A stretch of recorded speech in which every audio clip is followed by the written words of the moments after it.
Proverbs 18:21, the Bible says, "Death and life are in the power of your tongue. Those who love to talk will reap the consequences." I'd rather choose life or to bless other people than to choose death that will result curse. So many of us is really easy to say or easy to talk without thinking what are the consequences that we are going to reap. Brothers and sisters in the Lord, speak about the goodness of God and bless other people.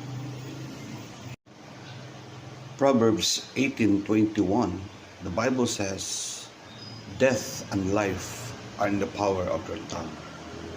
Those who love to talk will reap the consequences."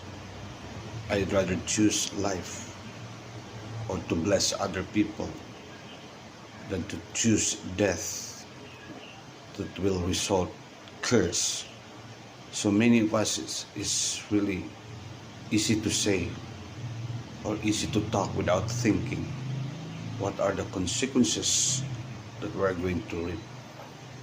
Brothers and sisters in the Lord, speak about the goodness of God and bless other people.